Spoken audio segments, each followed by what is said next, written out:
Oferecimento Óticas Arco Verde. Você vê e confia. E AGS. Com apenas 3 letras, seu negócio será multiplicado.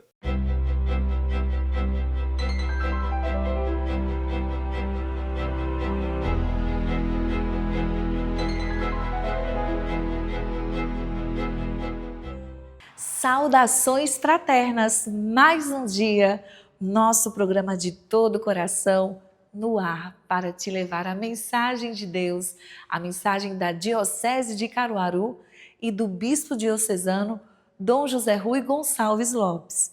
O programa de hoje está imperdível. Para começar, vamos trazer a reflexão do Evangelho com o nosso Bispo Diocesano.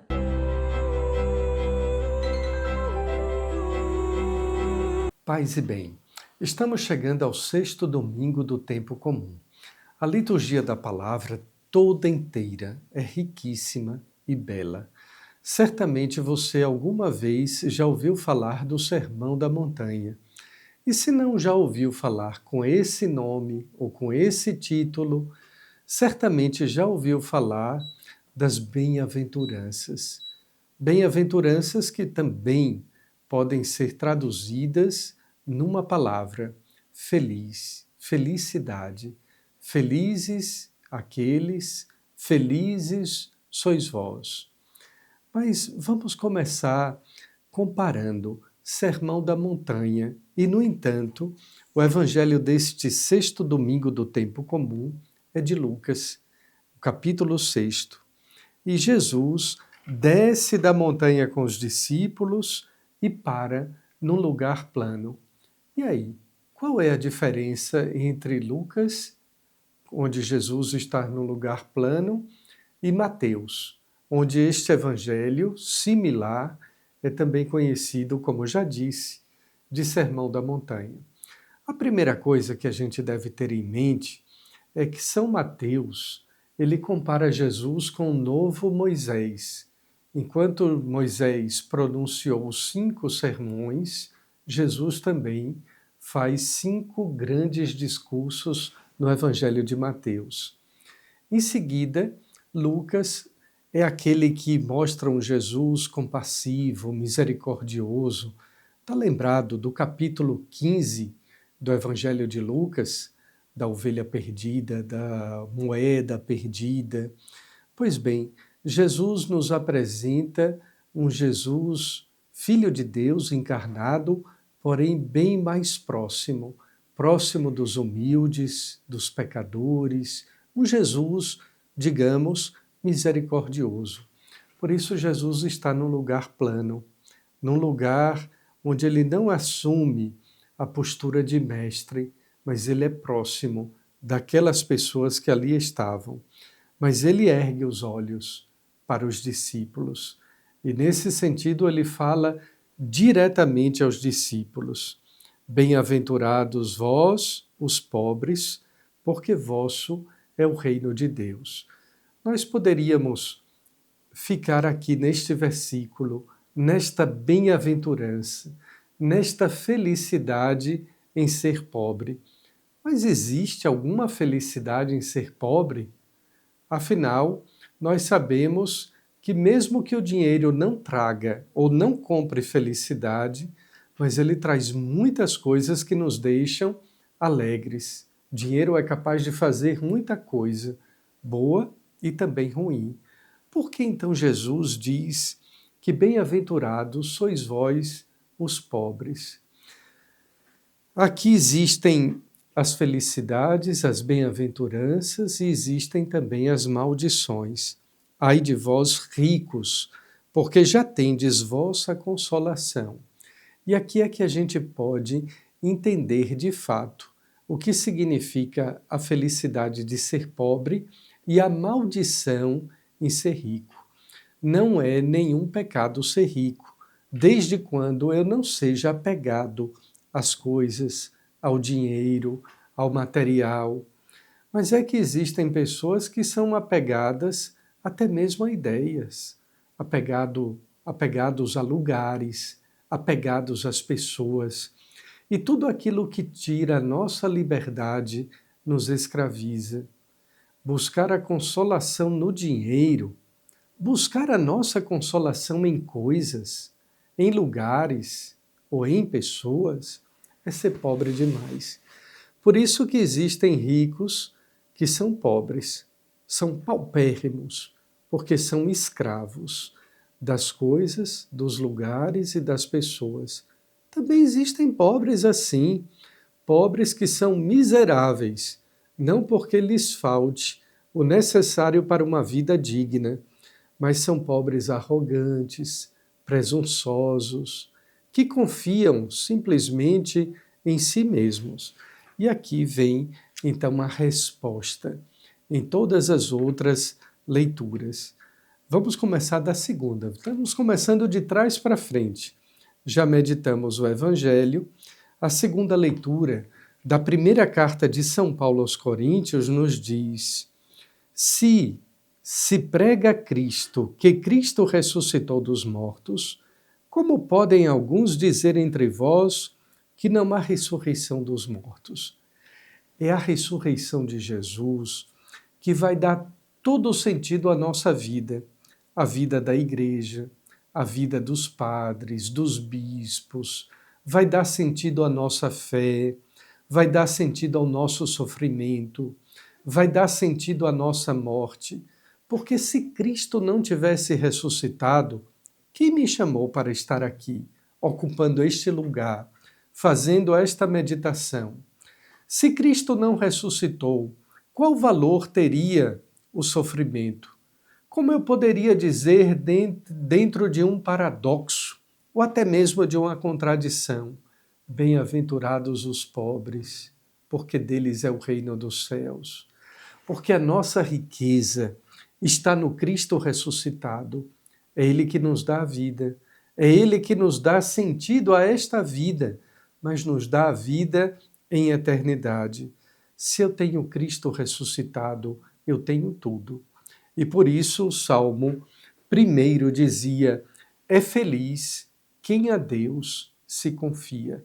Essa é a nossa riqueza, ter Deus e confiar nele, confiar absolutamente em sua providência divina. É deste modo também que na primeira leitura o profeta Jeremias dizia: maldito o homem que confia em outro homem. E bendito o homem que confia no Senhor. Não basta crer na existência de Deus. Não basta apenas ou tão somente crer que Deus existe. Se Ele existe, se Ele ressuscitou, é preciso que nós nele confiemos.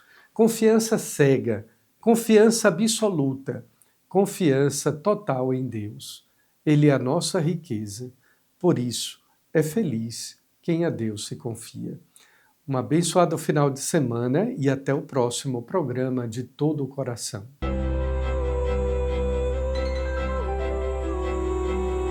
Com essa reflexão, vamos para um intervalo rapidinho. E daqui a pouco tem mais de Todo o Coração. Até já!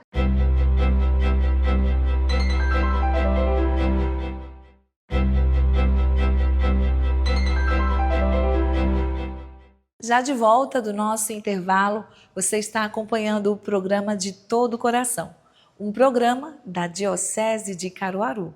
Vamos ao nosso momento de entender e aprender mais sobre liturgia com o Padre Adriano Davi.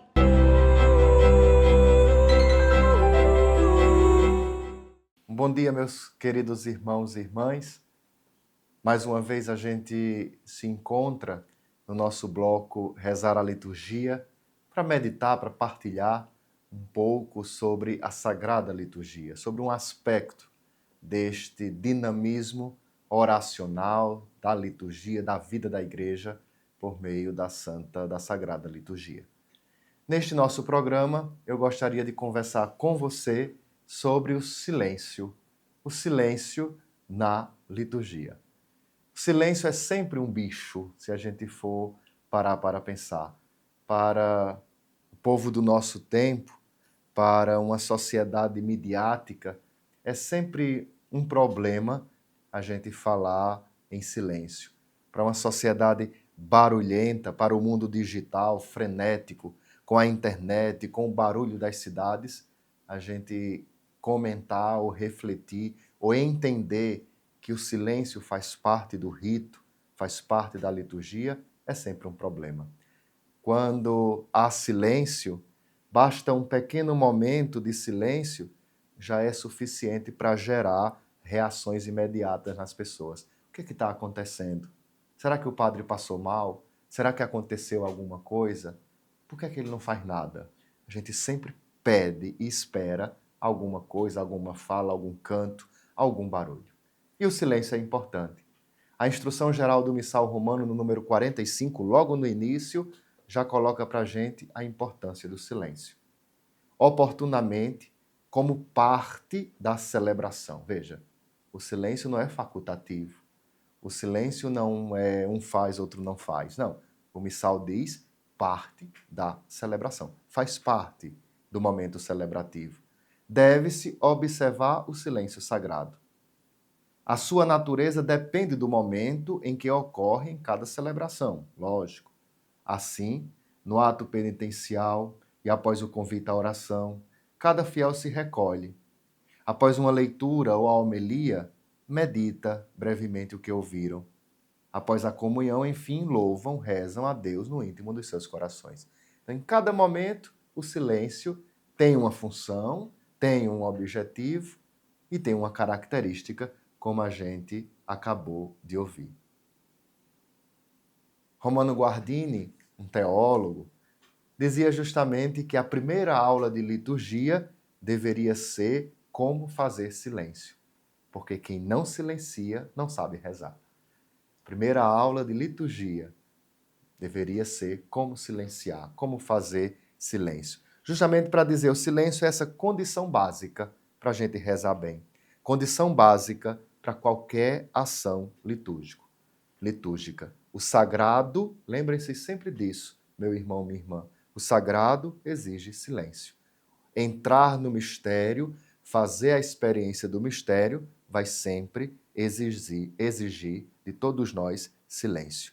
O silêncio é uma grande prova que o nosso ritual adquiriu uma maturidade, se assim a gente pode dizer, se assim a gente pode falar. Né? Fazer silêncio, uma comunidade que silencia, é sempre um termômetro para dizer essa comunidade é madura. Ela descobriu realmente o que é o mistério. Por quê? Porque o barulho, a celebração muito frenética, a celebração muitas vezes barulhenta, ela cansa, ela nos deixa um pouco pesados demais. Então lembre-se disso, para a gente concluir. O silêncio é sempre ativo, é sempre abertura ao Espírito, sempre abertura à voz de Deus, nunca passivo. Então nós não estamos falando de um silêncio refúgio intimista, um isolamento, um excluir-se. Não é isso. O silêncio, ele sempre nos possibilita a abertura à ação de Deus. O silêncio é o cume da oração, porque é da sua qualidade que a gente vai ver, vai perceber o quanto nós estamos mergulhando e participando nesse mistério. Se eu digo para você que o mistério exige silêncio, então, em outras palavras, eu estou dizendo que o silêncio é o cume, é o ponto alto da oração, porque vai mostrar a qualidade da minha entrada nesse mistério. Se eu falo, canto, e não deixo espaço para contemplação, para entrar no mistério, para aderir à voz do mistério, à ação do Espírito Santo em mim, muitas vezes vai faltar alguma coisa. 3 conselhos importantes nas nossas celebrações, 3 conselhos importantes a cada celebração, a cada Eucaristia. Primeiro conselho, faça a experiência como comunidade de justamente experimentar momentos de silêncio, de interiorização. Pare, reze, escute. Convém, antes da celebração, justamente manter o silêncio na igreja. É o segundo conselho. Então, se o primeiro conselho é dizer experimente momentos de silêncio, momentos de concentração, de interiorização, O segundo conselho, os últimos momentos antes da celebração não deveriam ser barulhentos. Não deveria ser momento de testar o som, o coral ver se o microfone está funcionando, o violão está funcionando. Não deveria ser momento de buscar leitor, de correr atrás de alguém para ler, para fazer as preces, para fazer um comentário. Não deveria ser momento de sair saudando as pessoas. Não, os últimos momentos ali, 5 minutos, 10 minutos antes da celebração, deveria ser momento de silêncio. Assim que o missal diz. Convém que já antes da própria celebração se conserve o silêncio na igreja, na sacristia, ou mesmo nos lugares mais próximos, para que todos se disponham devota e devidamente para realizar os sagrados mistérios. É o segundo conselho. Evitem testar som, procurar leitor, fazer barulho naqueles 5, 10 minutos antes da celebração. E por fim, o último conselho, evitar os ruídos, evitar uma celebração barulhenta, uma celebração que não respeita o ritmo do tempo no rito. Não respeita o tempo do rito. É tudo muito rápido, tudo muito corrido, muita fala, muita música, muita zoada. Essa celebração cansa e muitas vezes não reflete nada. Um bom sábado, um bom domingo, uma boa celebração, que possamos silenciar para que Deus possa agir sempre em nós.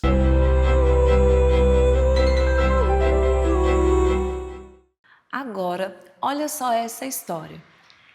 Ele nasceu em um berço muito católico, ia para as missas, foi coroinha, acólito, pertenceu à renovação carismática, mas de repente, eis que brota no coração fundar uma comunidade que fez 25 anos, a comunidade Restauração.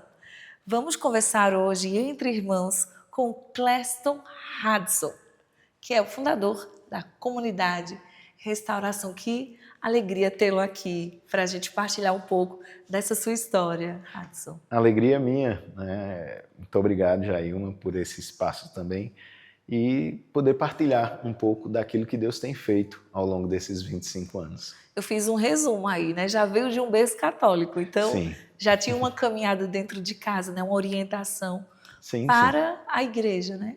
Mesmo quando ainda não eram tão engajados, meus pais já iam à igreja, né, e nos levavam, eu e minha irmã. Depois nasceu a outra, depois que eu já tinha 14 anos. Né? Então já nasci realmente em um berço católico. Uhum. E qual foi essa caminhada que você fez para nascer a Restauração, né? Pois é, na verdade esse caminho foi um caminho que eu só fui seguindo os passos que Deus foi dando como inspiração. Eu não tinha a menor pretensão de ser membro de uma comunidade e muito menos de fundar uma comunidade. Se trata de um chamado de Deus que até mesmo vai de contra os meus projetos e planos pessoais e que me pega de surpresa, porque eu tinha me afastado um pouco da caminhada na igreja e eu estava justamente voltando. E nessa volta, o Senhor preparou para mim algo que era inesperado. Aquele filho pródigo, né? Que eu vou ali viver um pouquinho, Jesus volta já. O mistério nessa cristológico. Volta. O mistério cristológico, né, uma palavra que dá um sentido cristológico a nosso carisma, é justamente a passagem do filho pródigo, né? Porque a minha história remete muito a isso. Foram 2 anos gastando a vida de forma dissoluta, até que o amor de Deus, a misericórdia de Deus conquista o meu coração e aí de uma forma definitiva. Como é que se dá, então, a comunidade, né? Esse senso de comunidade, esse despertar de que agora existe uma comunidade, né? Isso aos 22 anos. Pois é, né? Você bem falou que eu tive uma grande caminhada aí na renovação carismática. Não só na renovação carismática, né, mas o meu padrinho, que era frade capuchinho, também foi muito presente na minha vida e ajudou muito a estar com o olhar para as coisas de Deus. Mas a espiritualidade da renovação carismática foi algo que marcou e marca muito forte a minha vida. Eu vivo essa espiritualidade até hoje. Então, nessa vivência Deus ele foi preparando um caminho para que, num determinado momento, ele revelasse para mim, através de outras pessoas, né, que tinha um projeto. Eu não imaginava, né, mas esse projeto era dar início a uma nova comunidade, ou uma nova fundação, como a igreja chama. Era algo realmente que eu não queria. Eu queria continuar uma vida vivendo como um bom católico, frequentando a igreja, participando das missas, engajados em alguns serviços. Mas Deus queria algo diferente. E confesso que participei, até caminhei em alguns momentos com algumas comunidades, mas eu não tinha a menor noção do que era uma comunidade na sua vida prática, no seu dia a dia. E a gente começa na fé, sem saber, sem ter ideia daquilo que Deus vai fazer, ou do que precisamos viver e fazer, mas confiando em Deus. E como se dá hoje, né, a restauração, 25 anos depois? Como é que ela está? Quantos membros? Como é que é hoje o estilo de vida de quem vive a restauração? A comunidade de restauração hoje, olhando para trás, né, fizemos agora em dezembro, 12 de dezembro, dia de Nossa Senhora de Guadalupe, completamos 25 anos da fundação. E Monsenhor Olivaldo, que esteve na missa de abertura, foi quem presidiu a missa de aniversário das Bodas de Prata. Eu olho para trás e eu vejo assim quantas coisas Deus fez a partir da nossa disponibilidade em servi-lo, né? Nos colocar em estruturas da Santa Sé, né, do Vaticano, no Brasil, em experiências que fogem completamente do nosso plano, do nosso projeto. Mas isso vai mostrando que a fidelidade ela resulta naquilo que a palavra de Deus nos diz, né? Quem for fiel no pouco, eu vou confiando mais. Hoje nós estamos, além de Pernambuco, estamos no Piauí, no Maranhão e no Pará, com aquilo que nós chamamos de casas de missão, onde existem grupos de missionários que estão ali servindo a igreja, servindo ao povo de Deus e evangelizando também no Carisma Restauração. Então, hoje, na comunidade de vida, que são aqueles que dedicam inteiramente a vida a serviço da evangelização, nós somos 55 membros, e na comunidade de aliança, 120 membros. Então, estamos espalhados assim em algumas dioceses, né, do Brasil, e mais aqui no Norte e Nordeste. Qual o carisma que foi confiado a Deus para a restauração? O nosso carisma, o carisma que Deus nos confiou e nos chama a viver, o nome ele já traz muito disso. Levar o homem, a mulher, né, a pessoa humana, a uma experiência profunda do amor de Deus, que é a fonte, é a base e é o princípio de toda restauração. Restauração da dignidade, restauração da liberdade, né, restauração da condição de filho e filha de Deus, que muitas vezes é roubada ou é manchada pelo pecado.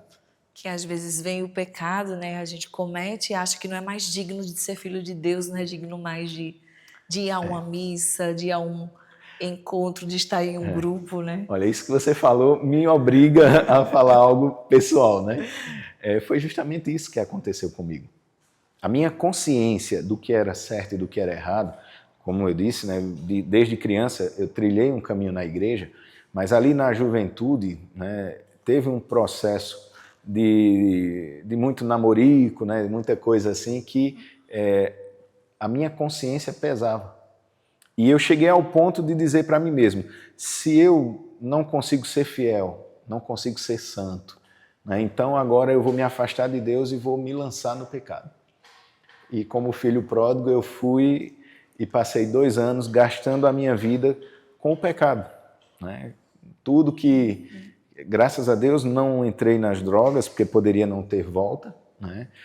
Mas eu digo nas drogas ilícitas, porque bebi muito, a sexualidade desordenada, muita coisa eu vivi, né? Mas na minha volta para Deus, e é interessante, Jailma, que nem foi a consciência do pecado, nem foi o conhecimento das coisas de Deus.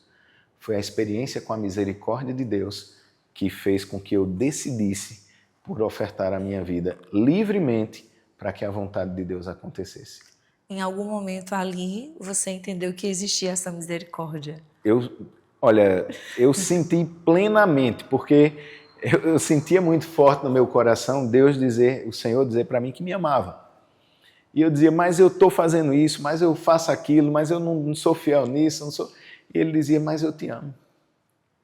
Né? Esse amor que constrange, sabe? Que a palavra de Deus diz, né? O amor de Deus nos constrange. Esse amor com o qual Jesus olha para outros personagens, né? Como Pedro, e Pedro, tu me amas? Mesmo sabendo que havia negado a ele, mesmo sabendo que havia buscado outras coisas fora do projeto de Deus, eu sabia que ele me amava e sabia também que eu o amava. Que missão tão abençoada, né? Pois é. E só para finalizar, eu resumi a fundadora da comunidade, mas existem muitas missões que lhe foram confiadas, né, Adson? A nível nacional, gente. Uma que eu preciso destacar, assim, de primeira mão, né, é a minha vocação à família, né? Sou fundador da comunidade, mas sou casado, minha esposa Amanda, temos 3 filhos, João Pedro, Maria Tereza e Ana Luísa. Hoje, eu, além de ser responsável pela articulação das comunidades aqui na Diocese de Caruaru, eu fui eleito agora no final do ano para a articulação do Regional Nordeste 2, que pega os estados de Alagoas, Paraíba, Pernambuco e Rio Grande do Norte. E também fui reeleito ao Conselho Nacional, né, ao Serviço Nacional do CARES, que é essa instituição criada pelo Papa Francisco, que agrega a renovação carismática e as novas comunidades. Então, graças a Deus, a gente tem servido de diversas formas a igreja, tem estado sempre à disposição e buscado também ajudar outras comunidades nesse caminho de conhecimento, da vontade de Deus e de fidelidade a Deus. Que Deus abençoe ainda mais, que seja um ano lindo, semeando muito a palavra de Deus e restaurando vidas. Muito obrigada por estar aqui conosco, partilhando também. Eu agradeço mais uma vez. Esse ano tem tudo para ser importantíssimo e maravilhoso, porque é o ano da esperança. É o ano da esperança, é o nosso jubileu, né, gente? Assim, a gente termina o nosso programa de hoje, deixando você inspirado e convidado a viver o seu chamado. Jesus está aí pulsando seu coração? O que será que Ele tem para dizer a você? Que você reflita nesse fim de semana, que sua semana seja abençoada e a gente se encontra no próximo programa de Todo o Coração. Até lá!